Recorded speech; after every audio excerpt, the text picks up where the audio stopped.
Bandam salmini on mi juurima on kombino mbaɗa acca haalde kastuɗi parce que ça a soulevé beaucoup de passion, mais après mi plus mbaɗa janga kaɗɗum ɗoji histoire kastuɗi, plus je me dis que c'est dommage qu'on ne puisse pas connaître ce qu'il y a à l'intérieur de nos castes. Min ko haajam ko pour haalande on tan richesse gonɗo hen o mi haalino haala gallunkoɓe kalmi haala toroɓe hannde kalten ko haala seɗɗa e hen saaji jaffuɗon kam par ce que prononciation o hen saaji moƴƴani. Le cedɗo, être cedɗo, c'est l'art de la guerre. Les Sebbe sont des guerriers redoutables, des soldats aguerris, des hommes exceptionnellement courageux qui ne craignent pas la mort. Alors il y a plusieurs clans des Sebbe. Il y a les Sebbe Koliabe, ce sont des guerriers qui sont venus du Fouta Djallon, de la région de Koli, d'où leur nom. Il y a les Sebbe Wargankobe, compagnons de Koli Tengela et qui sont originaires du Djeri Fouta. Il y a les Sebbe Ngenar, parmi le premier contingent militaire de Koli. Il y a les Sebbe Laboyabe et Dumganabe qui sont essentiellement de Hamad Hunar. Il y a les Wargankobe et c'est le plus grand des clans des Sebbe. Ils sont plus connus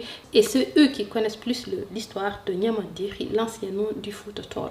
On les trouve beaucoup à Haïre Lao, à Horefonde, Siwol, mais aussi dans le Bundu ou à la Ferlo. Avant que Koli ne réunifie le Fouta Toro, c'est les Sebbe qui y régnaient. Ils avaient proclamé l'indépendance du Fouta après avoir vaincu les Lamtermes. Le Fouta était gouverné en plusieurs provinces dirigées par un Farba. Les Farba Walald dirigent le Lao, le Farba Djol, le Ngenar, le Farbala, le Bosoy et Ali Eliban était le Lamtor. Les Sebbe ont joué un rôle essentiel dans la conquête du Fouta par Koli Tengela. Avec les Saibobe et les Yalalbe, ils constituaient la principale force militaire. C'est eux aussi qui vont aider la famille de Konko Boub Moussa à prendre le trône de celle de Samba Geladjeji.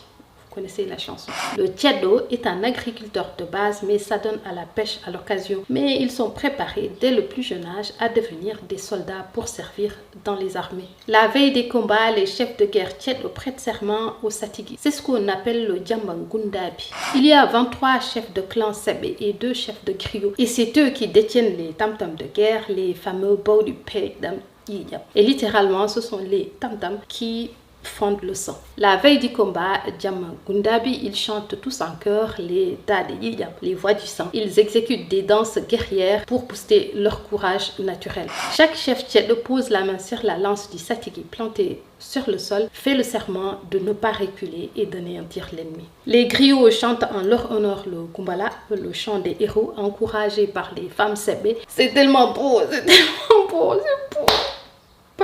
C'est fou.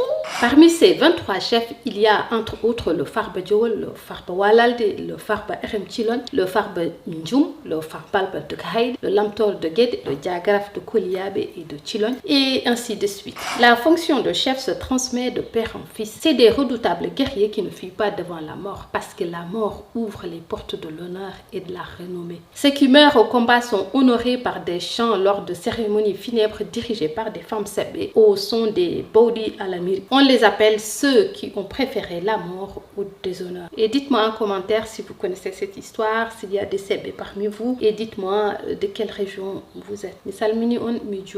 Soyez fiers de ce que vous êtes.